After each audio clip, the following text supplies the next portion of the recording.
Thank you, Donald, and good evening, everybody. It is November the 8th, 2017, but at exactly this point of the day, November the 8th, 2016, we saw a Reuters Ipsos poll saying that Clinton had a 90% chance of winning the US presidency.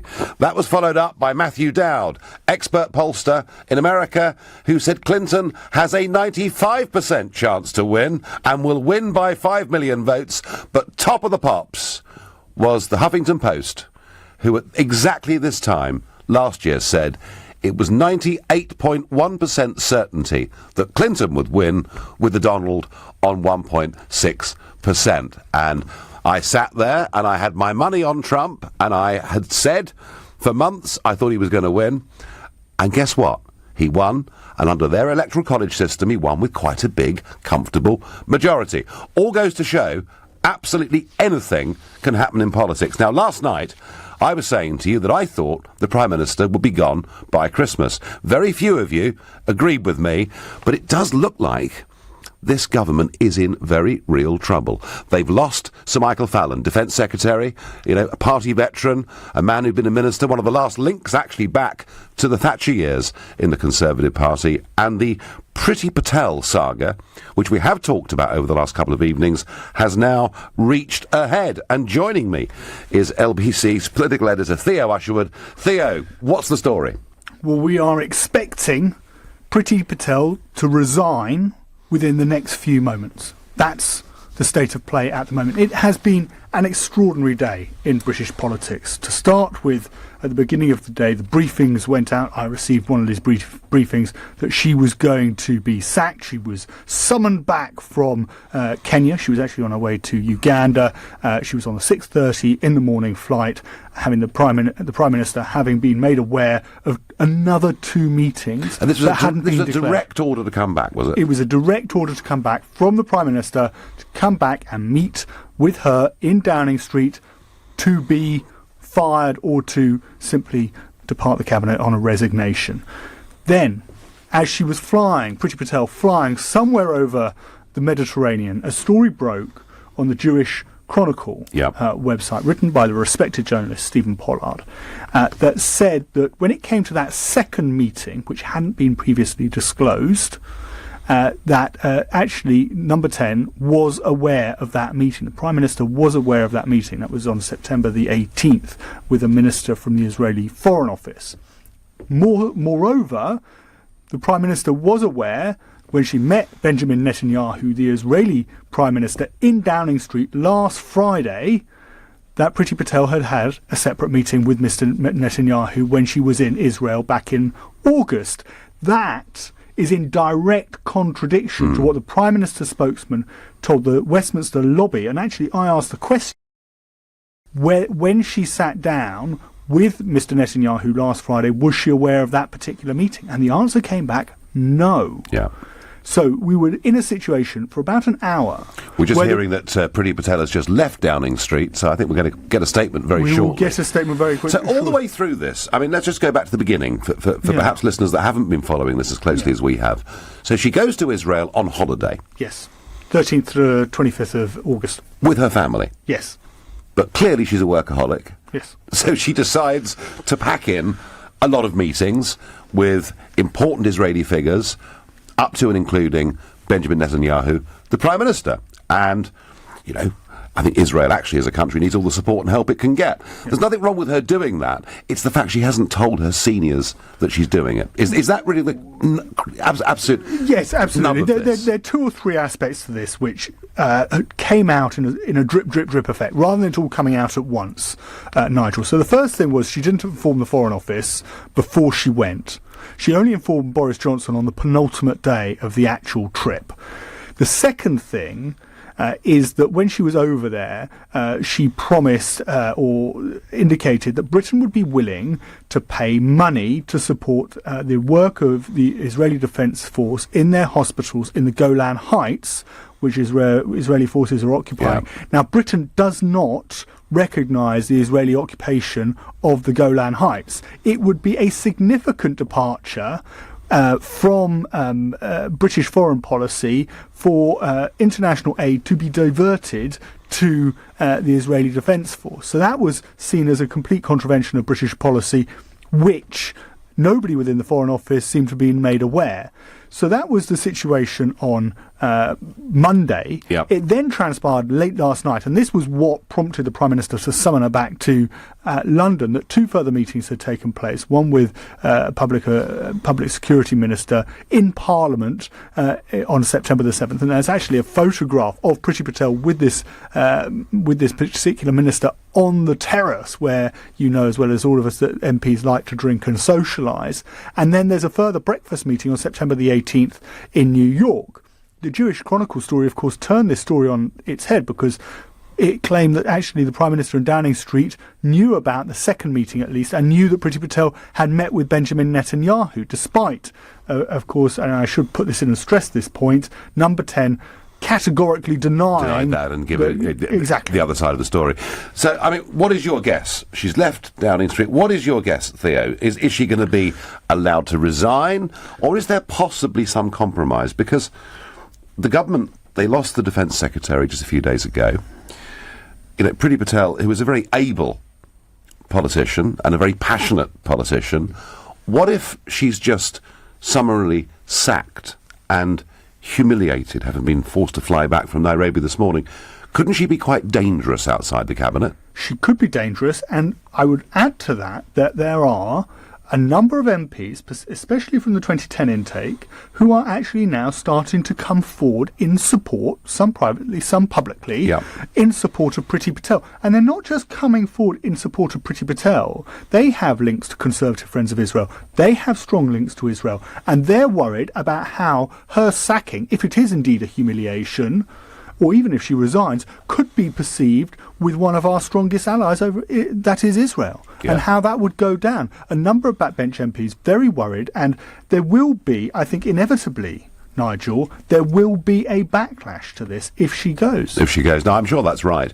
Chris on text says to me, to survive until Christmas, May will have no choice but to fire Priti Patel. Well, Chris thinks Mrs May has to assert her authority. My argument last night was actually it's a bit late for that. She needed after the summer to assert her authority over both the Brexit process and over a cabinet who not only have been at war with each other, but clearly here, I mean, they're not communicating properly with each other, it seems to me.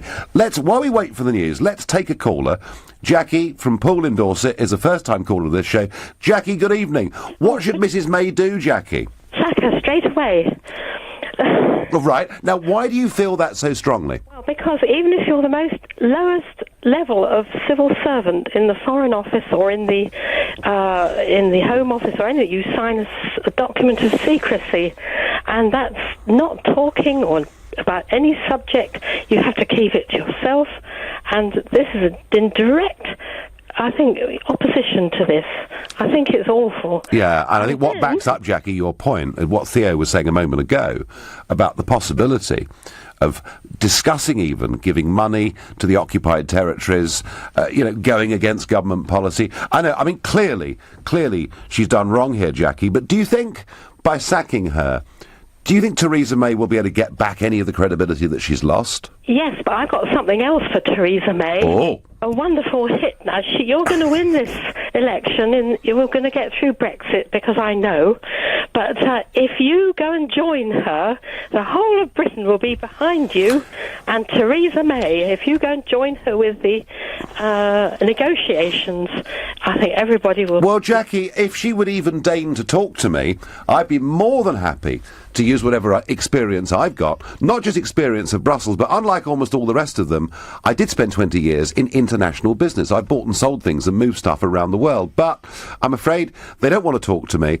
And to be honest with you, right at the moment, Jackie, given the backtracking that I'm seeing, it'd be quite difficult for me to support them. And I didn't vote for a transition period.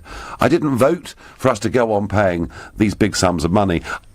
You know, I certainly didn't vote for us to pay a massive divorce bill. But Jackie, thank you for your suggestion. Thank you for your call, and I will think about it.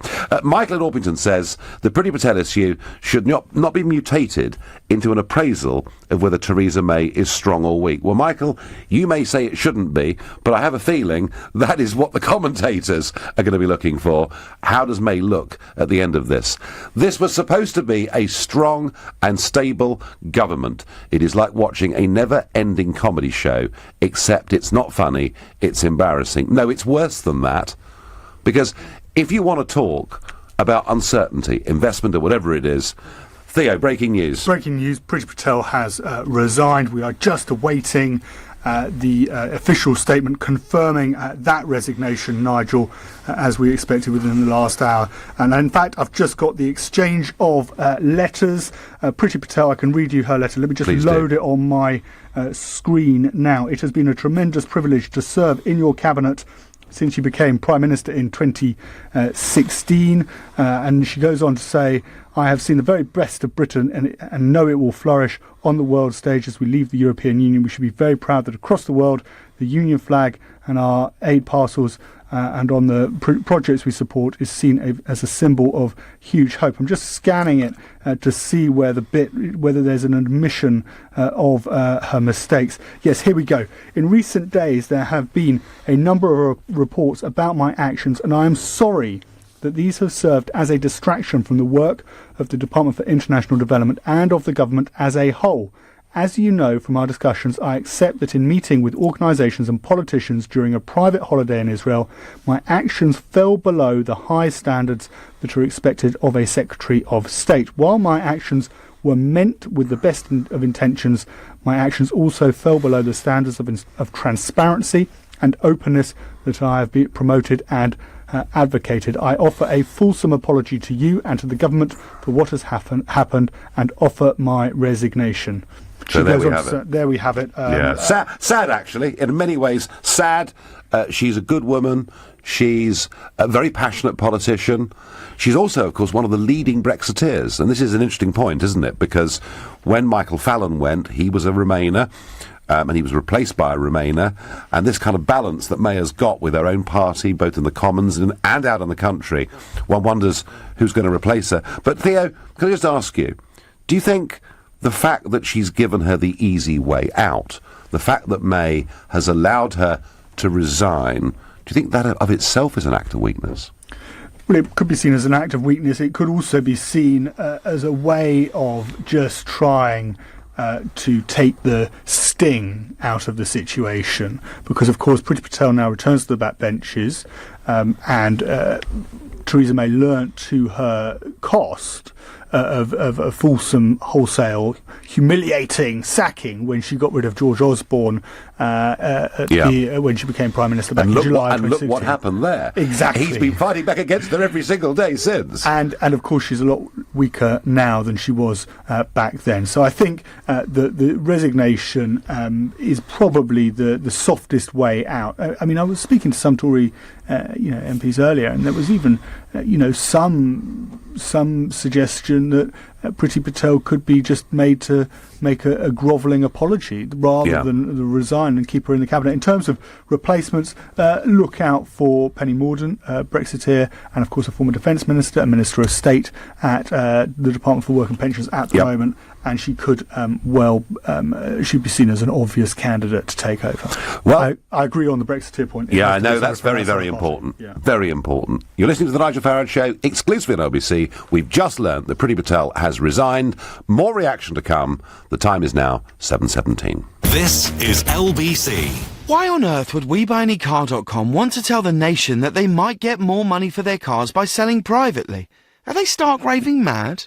No, they're just being honest. Yes, you might get a better price selling privately, but you have to give up your precious time to do it. So if you value your time more than a few extra quid, enter your reg number now at WeBuyAnyCar.com. Admin fee may apply. For more information, see WeBuyAnyCar.com/info. What's the best crunch of winter? Frosty fallen leaves? Freshly settled snow? Or how about a 6-pack of Walker's Crisps for just £1? Yeah, that's the best. Another great deal for you from the Co-op. Subject to availability, see participating stores for details. Block management. 2 very simple words. But what do they actually mean? Well, there's budget approval for starters, then service charge invoices, health and safety paperwork, cleaning, gardening, maintenance, inspections, contracts, insurance, emergency call-outs, and a whole lot more besides. So for complete block management solutions, just remember 3 simple letters. ABC. ABC Estates will take care of all your day-to-day management, leaving you as happy as Larry. See abcestates.co.uk or call 0800 888 6688. The binder's broken again, and it's so slow and awkward. Binding will always be a bind with a budget machine and supplies that aren't really up to it in the first place. Talk to Single Source Binding Machines. Their precision German-made binding machines are built to last for superbly bound documents every time, quickly and reliably, complete with free lifetime maintenance. Call 0207 515 0539. Exclusions apply. Lifetime maintenance based on purchase of supplies for the product's lifetime. If you haven't taxed your car, here's something to think about. At the DVLA, we have the records of over 37 million vehicles on our database. Currently, we are clamping or impounding over 10,000 untaxed vehicles every month. It's nothing personal. It's the law. So if you haven't taxed your car, we'll find it. Tax it or lose it. Go to gov.uk/DVLA/car tax. I know what the plough looks like in the night sky. I know how Eskimos kiss. I know a time when a mullet wasn't a fish. And I definitely know this piece of music. But I don't know my state pension. Find out more about your state pension and how much it should be. Get to know your pension. Visit yourpension.gov.uk. Leading Britain's conversation. LBC, The Nigel Farage Show. So the news has broken in the last 10 minutes that Priti Patel has resigned from the Cabinet. That resignation, of course, being accepted by the Prime Minister, and she's left Downing Street, and it's the second Cabinet Minister that has gone within the space of a week. And I said before the break that I thought it was sad, because I think she is a very genuine person, certainly believed very strongly in the Brexit cause and all the things that she does. It's sad for her on a personal level. But perhaps to get a bit more political assessment, I'm going to ask Ian Dale, who, of course, only came off air a few minutes ago and is the presenter of the Drive Time show here every day, weekdays 4 till 7, and has been an observer, commentator and writer on the Conservative Party for some time. Ian, do you feel sorry for her? I do, because she saw herself as a future leader of the Conservative Party, and her political career now is in complete tatters. And I don't think there's any coming back from this, certainly not to lead the Conservative Party. Cabinet ministers have come back. Liam Fox resigned in vaguely similar circumstances back in 2012, and he's come back into the Cabinet. Why do you see what she's done as being so grave?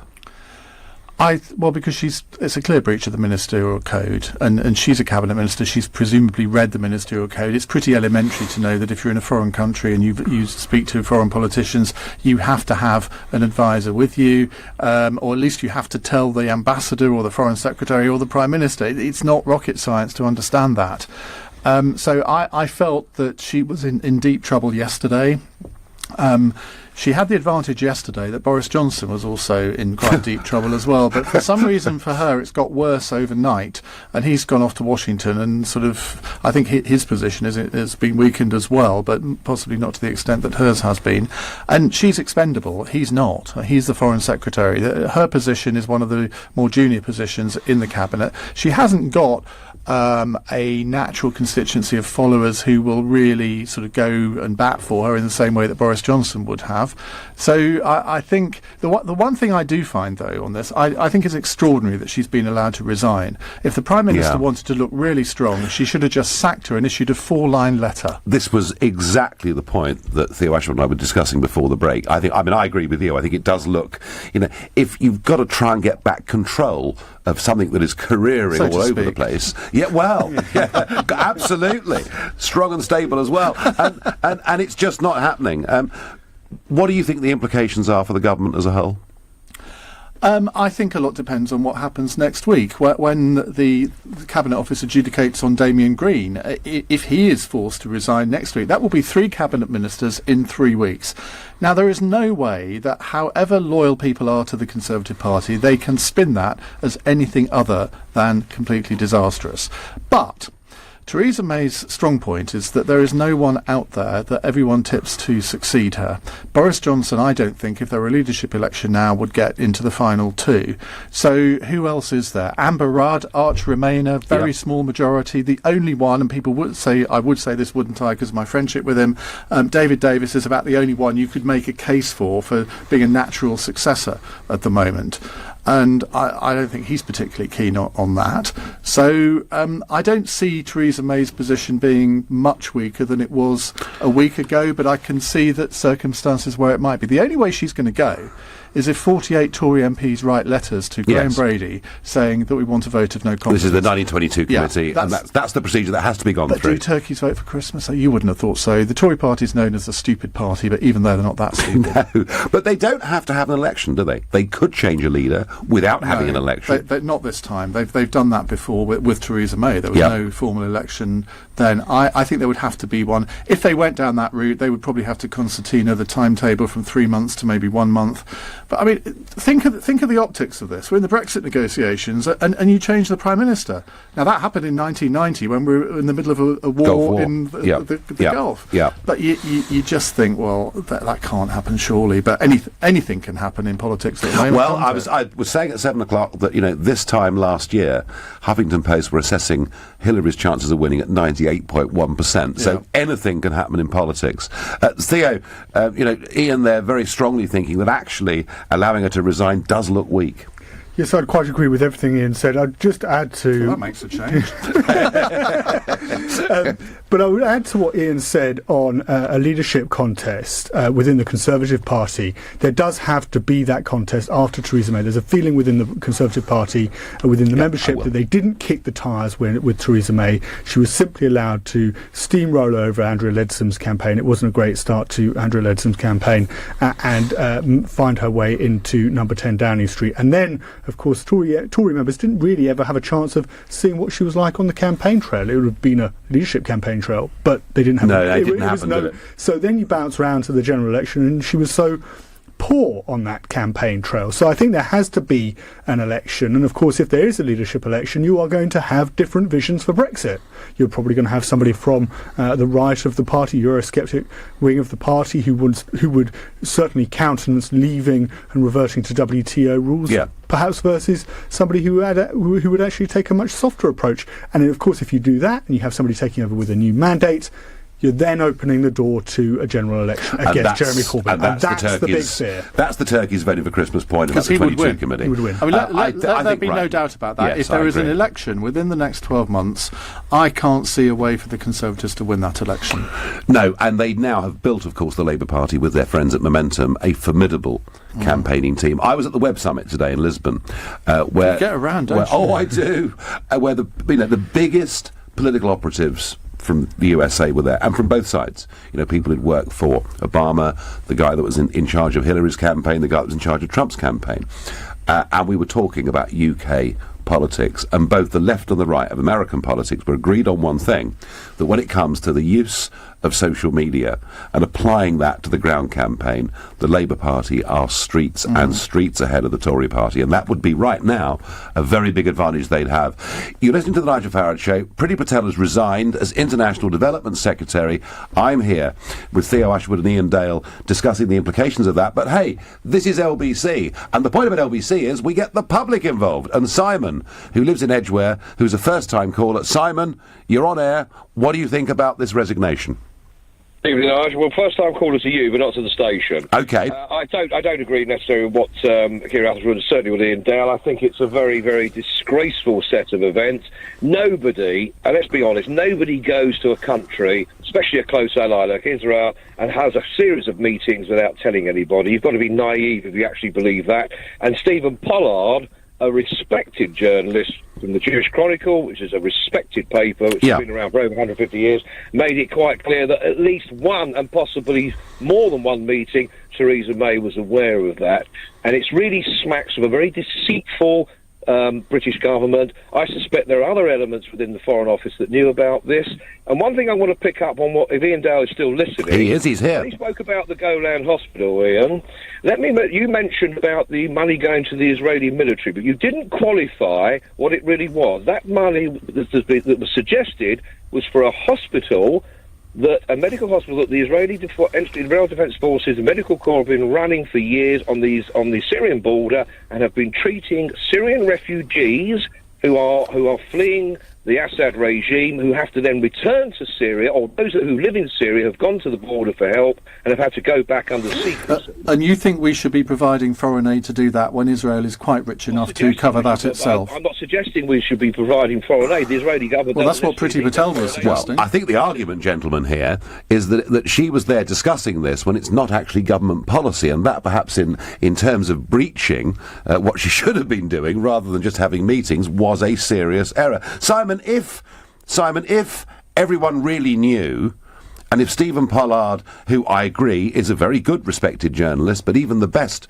respected journalists don't necessarily get every single story right, none of us do, ever, but if the government does know about it, why in that case are they pretending they don't and they want to see the back of this woman? Because, well, the one reason is the Guardian leaked it, and I'm afraid once they leaked it, they had to cover themselves. And I'm afraid Theresa May, being a very weak and incompetent procrastinator, as she was when she was Home Secretary, if anyone's looked at her record, had to find a way to try and close that door. Now, I think that there are people within the Foreign Office that knew about this, and if this was any other country but Israel, I think we might be seeing a little bit of a different situation here. It's wholly embarrassing. And what Israeli government would sit down and a series of meetings without clarifying that some of those meetings would have been known by the British government. This is an embarrassment. Yeah, but Simon, do you know something? If I've ever gone, either in business or politics, into a very important meeting, I would never go on my own. I would always make sure there was someone there with me taking notes so that at any point in the future I couldn't find I was accused of having said and done things that weren't true. Ian, final thought on this? It's a dark day for Priti Patel, clearly. It'll be very interesting to see the political fallout for Theresa May.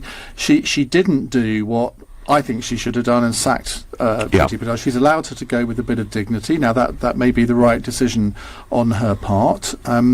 I wonder what the fallout from this will be. I think it's very difficult to tell at the moment. I think we'll know a lot more tomorrow when we see who she replaces her with, because Theo and I were having this discussion earlier, and Theo's theory is it might be someone like Penny Mordaunt, a Brexiteer, another woman. Logic, and if talent and ability had anything to do it, you would give it to Alistair Burt, but he's an arch Remainer. I mean, the archest of arch Remainers. Why don't they just get rid of all the Remainers or all the Leavers, and we have a government and we know exactly where it's going? Well, because they want to maintain the balance of the cabinet, and you and I might think that it's actually imbalanced in favour of Remainers. It's not working. It clearly isn't. But I think there would be a bit of uproar on the Tory benches if it wasn't a Brexiteer and if it was someone like Alistair Burt, which is unfair on him because I think he's actually a very, very good minister. Continuing coverage on the breaking news of the resignation of Priti Patel here on LBC. This is the Nigel Farage Show. It's 7:31 and time for the news with Moira Alderson. Priti Patel has announced her resignation as International Development Secretary.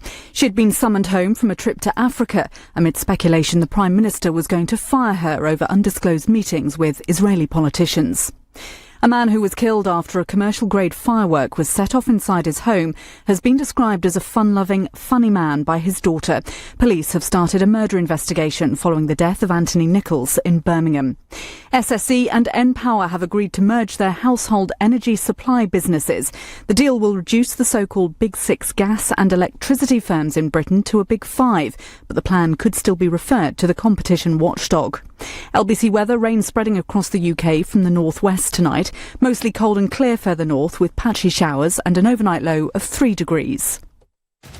LBC Travel on the clockwise M25 in Essex. There are delays between junction 27 at the M11 and 28 for the A12. The inside lane is closed after an accident. In Surrey on the anti-clockwise M25, it's slow from junction 8 at Reigate to 6 at Godstone after an accident earlier involving a car under a van, but they've now been moved to the hard shoulder. In Ilford, the A123 Ilford lane is closed following an accident. The A2 is slow going eastbound at the Darrenth interchange with the M25. There are queues from the Falconwood interchange. On the tubes, because of a signal failure earlier at Acton Town, there are severe delays on the Piccadilly line. LBC Travel, I'm Andy Ivy. This is LBC. You are the forward planner, the filler of the Christmas cupboard, and you alone hold the key, for you are the stocker-upper.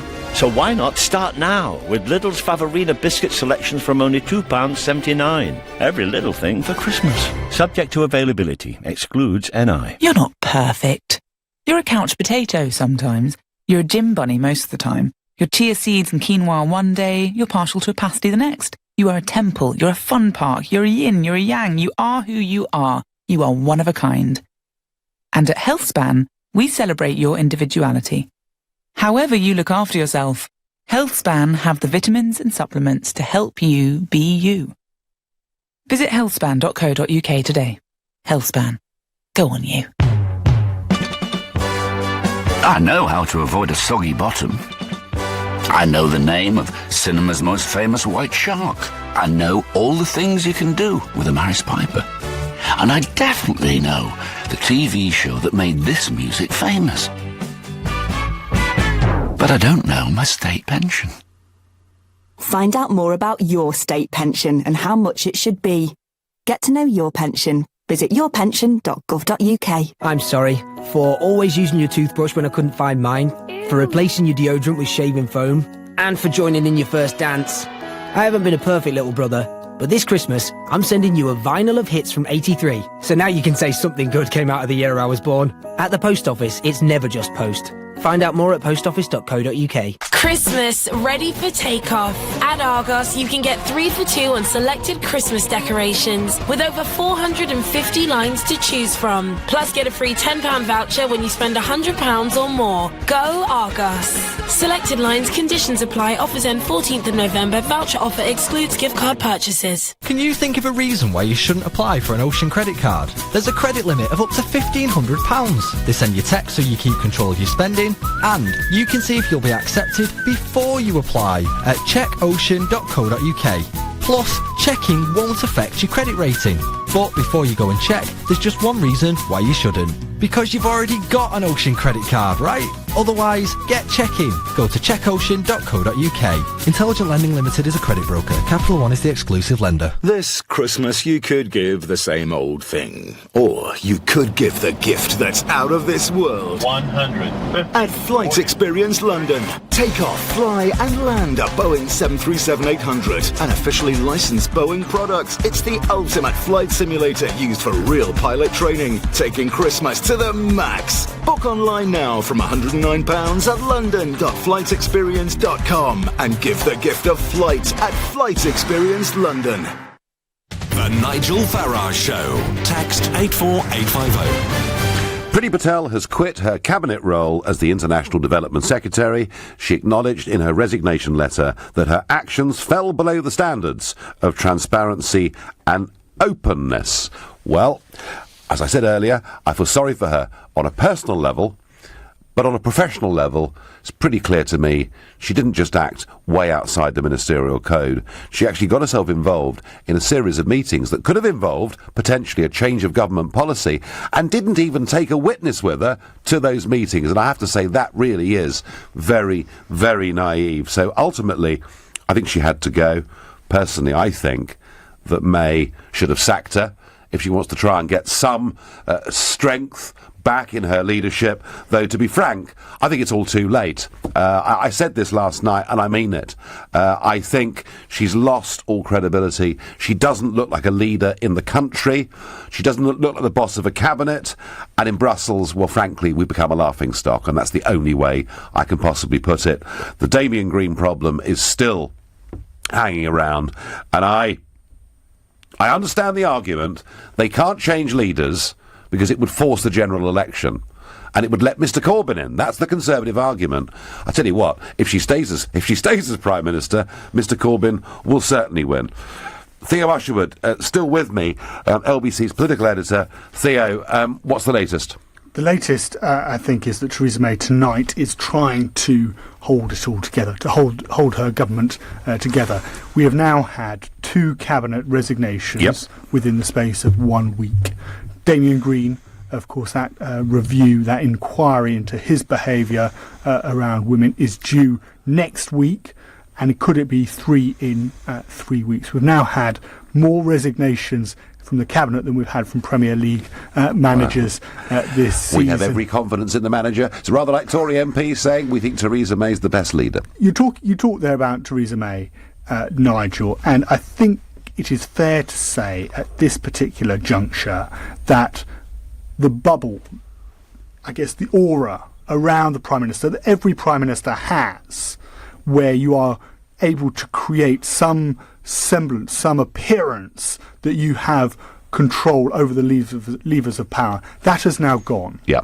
That has gone. And you know from your time in politics that every leader needs that. For me, with David Cameron, you saw that just ebb away through that referendum campaign. Whatever the result was going to be in late July last year, his credibility had gone. Theresa May has now passed that point, and the Conservative Party, Nigel, need to find a way of picking somebody, a new leader or a couple of new leaders. Somebody needs to step forward now and potentially put their hand up and say they're willing to take the party forward, because of course they are in this catch-22 situation that Theresa May stays on and the brand continues to be damaged. Yeah. They're only strengthening Jeremy Corbyn, and it becomes almost impossible when that election does come round to beat the Labour leader. I think it's. I must say, I think it's all too late for her. Whatever. I think the only chance they've got actually is for her to go and to find somebody else, try a fresh start, and tough it out as far as the general election is concerned. That's my view. Joining me is Andrew Pearce, columnist and consultant editor for the Daily Mail, and of course LBC presenter on Friday nights. Andrew, hello. Hi, Nigel. So, did she jump or was she pushed? She was pushed, and I'm just amazed, Nigel, it's taken so long. She should have gone last Friday or Thursday when this story broke. I was astonished to hear Alistair Burt, the Foreign Office Minister, in the Commons yesterday on the rack, drawing the short straw, having to defend the indefensible Priti Patel, saying she was in the air on her way to Africa. What on earth was that about? So she was finally fired because there were 2 more meetings that the Prime Minister hadn't been told about. I heard a Tory MP on the radio, Nigel, saying, look, it wasn't intentional, it was an accident. Well, there were 14 accidents. Yeah, that's right. 14 separate meetings, including with the Prime Minister and the Leader of the Opposition, and she didn't think it was germane to tell the Prime Minister, her Permanent Secretary, the Boris Johnson. And the truth is, Nigel, too, she effectively lied when asked about it, when she said that Boris knew. Oh, Boris knew it was all okay, wasn't it? That's what she said, and the fact is Boris only discovered what was going on when some people started tweeting pictures of Priti Patel on her holiday. God help us, her children, if that's the idea of a holiday. And so people became aware that she was in Israel on semi-official business. It is a staggering story, Nigel. I've always known that Priti Patel is not blessed of a great intellect, but I hadn't realised she was quite so stupid to think that she could do all of that, breach the ministerial code, insult the intelligence of Boris, and think she could get away with it. Well, I think you put those in fairly straightforward terms, Andrew, I must say. You've watched lots of Conservative Prime Ministers over the years. I mean, would Margaret Thatcher have sacked her last Friday? Yes. Would John Major have sacked her last Friday? Yes. Well, he'd have probably waited until Sunday. Okay. And would David Cameron have sacked her? Oh, no doubt about it. Ruthless. So, what I'm really coming to, Andrew, and knowing your long-time support and belief in the Conservative Party, isn't this Prime Minister a complete and utter dud? I'm not going to use that expression, but I'm just going to say, as someone who is struggling to support the Conservative Party, she is proving again and again that when the chips are down, she's not up to it. She should have dealt with this. She should have got a grip. She's failed to get a grip of the issues to do with the so-called Pestminster, the sex scandal. That's been hopeless. But this has been another crisis. And I keep saying to people, look, She'll survive as long as there's not another crisis. And then there is another one. I seriously think this time, Nigel, if there is one more serious crisis, they will just go, the men in the grey suits will go to her and say, Prime Minister, give us a date to go, or we have a motion of no confidence, which you require 15% of Tory MPs to do that. She would lose and then be forced to resign. They will try and give her a dignified exit. I mean, as it is, Andrew, my view is that the longer she stays as Prime Minister, the more likely it is that Corbyn wins the next election. That's the view that I've held all the way through this. Now, I know they've got a difficulty. There's no obvious successor.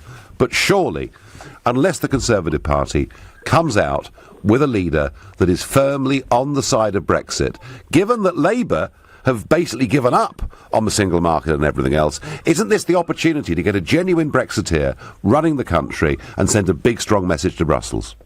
I completely agree with you. The issue that is staying Tory MPs' hands, and this is how it's explained to me. Remember, they're in recess again because there's no great issues of state to discuss, Nigel. Brexit, no, nothing at all, absolutely. We don't need the House of Commons today. We didn't need a cabinet minister meeting yesterday. The reason they are not striking the fatal blow is this. A Tory leadership contest will take the best part of 3 months. They then have a lame-duck Prime Minister for 3 months, and Brussels will run rings around us for 3 months, delay the process, and that's why, so far, she's surviving. But I'm not sure that if there's any more disasters, they will put up with it anymore. We've just got to find the leader has to emerge. I've seen him. I don't think he's even in the cabinet. I think they've got to look at somebody like Dominic Raab, who's bright, clever, Brexiteer, looks good, sounds good. He's a Minister of State. She should have a reshuffle immediately next week, Monday or Tuesday. Bring on some of those young Turks in the middle ranking, see what they can do, and give them a chance. The one thing we do know, though, Nigel, is, thank God we now know, I always worried that Priti Patel would run for the Tory leadership, and if by some twist of fate she might win. And now it's never going to happen. And now it's never going to happen. No, and she simply isn't up to it. Andrew, finally, as somebody, a veteran commentator who's been watching this as many years as I have, how does this rate alongside various crises, be it Westland or whatever it is? How bad a crisis is this? This is appalling. This is appalling because it goes to the heart of ministerial competence, it goes to the heart of prime ministerial competence, and Westland, the Westland crisis, for which Michael Heseltine flounced out of the cabinet in 1986, very nearly brought down Margaret Thatcher. It did, yeah. Very nearly. She actually left Number 10 that morning to go to the Commons and said, when I come back I may be resigning as Prime Minister and Tory leader. She is very close to this now, and every week that I speak to you, Nigel, I think we've got another step closer to the end game of Theresa May. No, I agree. She's a nice woman, decent woman, but that doesn't mean you're a great Prime Minister. No, absolutely. Andrew, I thank you enormously, and you can hear Andrew. He'll be here, sitting in this chair at 7 o'clock this Friday evening. Continuing coverage of the breaking news of the resignation of Priti Patel here on LBC, where we're going to keep you up to date with all the latest news on this breaking story. And because it's LBC, now I want your views and opinions on this subject. It's 7:45. Coming up at 8 on LBC, Clive Bull. As the government loses 2 cabinet ministers in less than a week, should Theresa May struggle on? And if not, what's the alternative? Clive Bull on LBC. At participating Ford dealers, you can get your car a Ford Motorcraft service for just £149. And that's not a more or less price, it's a spot-on, no hidden extras price. Book your Ford Motorcraft service at ford.co.uk or visit your local dealer. Prices recommended retail price including parts, labour and VAT. Terms and conditions apply. Jack here has got Kev on the phone. As a PlusNet customer, he has lots of friendly people that have his back. Say hi, Kev. Hi, Kev. Hi? He can call PlusNet any day of the week. They've already helped him pick a package, upgrade a package, check bills, move home, give him matrix, ordered SIMs, transferred numbers, added buttons, checked his connection speed. And Julie here even helped him settle on Mallorca for his next family holiday. Don't forget the factor 30. PlusNet has lots of friendly staff that just can't help but help. It's probably why they've bagged Uswitch's Best Provider for Customer Service Award. PlusNet will do you proud.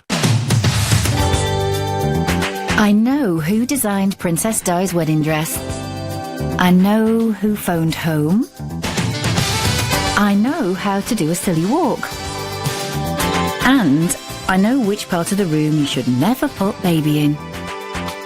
But I don't know my state pension. Find out more about your state pension and how much it should be. Get to know your pension. Visit yourpension.gov.uk. Oh, I said, let's get a new kitchen, like I was getting a coffee. What was I thinking? Demolishing a room and making a new one? Who does this? And how am I an actual grown-up? Relax, relax. It's Trust a Trader. Just type in your postcode, what you need, and bam, local tradespeople appear. All who know what they're doing. For realsies. Oh, maybe I should get a new bathroom too. And a dress-up room. And a room for the kittens. Visit trustatrader.com. Hi, I'm Michael Owen. Don't let being injured spoil your Christmas. In fact, I was always injured at Christmas, so make the most of it. And if you were injured on the road or at work, contact Gowing Law. Merry Christmas, Michael. If you've been injured on the road or at work and it wasn't your fault, Gowing Law could help you win thousands in compensation. To find out more, text WIN to 80800. Text WIN to 80800. Go win with Gowing Law. The DVLA can spot an untaxed car a mile off. So, whether you're from Sutton-on-Sea and drive an SUV, or East Ham and own a white van, the fact is we have the records of over 37 million vehicles on our database. So if you haven't taxed your car, we'll find it. Tax it or lose it. Go to gov.uk/DVLA/taxitnow. Get your Ford ready for winter with a motorcraft service for just £149 at participating Ford dealers. Book at ford.co.uk. Price is recommended retail price. Leading Britain's conversation. LBC, The Nigel Farage Show. Priti Patel has resigned, and she makes it clear that she's fallen below the standards of openness and transparency needed for a government minister, certainly for a cabinet minister. She has resigned. She's not been sacked, and I'm wondering, how does Theresa May emerge from this? Stronger or weaker? Jamie is calling me from Lampeter in Wales. What do you think, Jamie?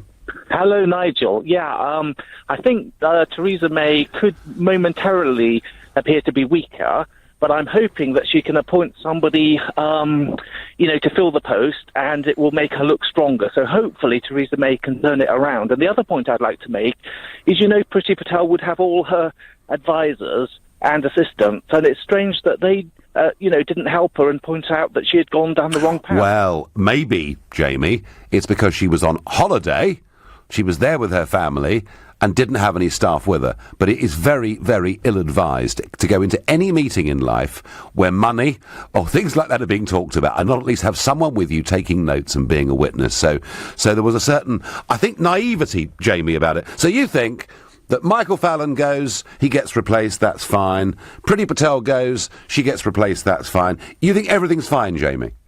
Well, what I think is, we've got this big transition happening. I voted to leave the European Union. Britain's going through this enormous change for the better, in my opinion, leaving the European Union. Thank God we're leaving, that's all I can say. And I hope that Theresa May can get on top of this and use it for good. So it will be a test of her leadership. I voted to leave the European Union. Yeah. I think much better out, and I hope that Theresa May can get on top of this. But Jamie, you have still got confidence that she can pull off the Brexit job properly. Well, and look, let's face it, there is nobody coming forward to challenge her to be Prime Minister. So as it is, she's our best hope until somebody like Boris Johnson says, right, I'm going to take over. Until that point, we've got to get behind her, haven't we? We've got to, we've got to encourage her. Well, Jamie, I tell you what, Jamie, in January of this year, when she gave the Lancaster House speech, and I said on this show, wow, I never thought I'd hear a Conservative Prime Minister using words and phrases that I've been used and been condemned for the last 20 years. And I wished her well and wished her luck. I'm not feeling, Jamie, like that now. I think we look weak in Brussels. We're on the verge of conceding a huge divorce bill, which is wholly unnecessary. We've sent a signal to the rest of the world because of the transition deal that we're not open for global business for at least 5 more years. So, Jamie, I don't share it. But, look, Jamie, I thank you for your opinion. Jamie says we've got her, we must stick with her and believe in her. Roa is calling me from Hampstead. Good evening. Good evening, Nigel. First-time caller, welcome. I've spoken with you before. We're arch opposites, but I do love you. Right. Well, so has Mrs May got this right or wrong? Honestly, I think she's got it right if Priti Patel has left, and just after I called, she'd left. The one thing I'd like to say, though, which I don't think there's been enough emphasis of, is just this woman is a minister in a massive department where she should know that the Golan Heights is fairly contested territory. Yeah. I mean, just on the bare facts of her being an idiot and quite stupid, she should have been forced to resign or been sacked. I mean, the Golan Heights, forget whether you want to send aid to Israel. I'm Jewish. I'm, very on both sides of the conflict, but it's one of the most well-known conflicts, one of the biggest conflicts in the world, in history, and this woman is in the Golan saying, oh, yeah, I think it might be cool that we could give you aid. It was clearly a very, very grave political error. OK, so, Roa, no sympathy then. Patel should have gone. You've made that clear. And does Mrs May tonight look stronger or weaker for allowing her to resign rather than sacking her? I mean, perhaps I don't understand the intricacies of this. I personally don't see the difference, so much. I think whether she resigned or sacked, she was obviously asked to leave. I think people who are upset by this appreciate that she was asked to leave, which I do, and that was the right thing. I'm not a Tory, but I think May did the right thing, which was say, your position's untenable. Okay. You've got to go. And how much trouble is the Tory government in your view? Increasingly lots, but mainly because what you offer to everyone is undeliverable. So, Brexit's I'm not going to swear. What self-government's unlivable? How do 200 countries in the world manage that govern themselves and make their own laws? How do they manage? They manage really well, but the why can't we? In the EU manage even better. No, we don't. Look, I tell you what. We'll agree to disagree. And I tell you, when we have a Brexit debate, please call in again. Roa from Hampstead, thank you. Joe in Sheffield is calling. Joe, good evening. Hi, Nigel. Good evening. So, should May have sacked her? Would she have looked stronger if she'd sacked her? She should not have sacked Patel. This is shambolic.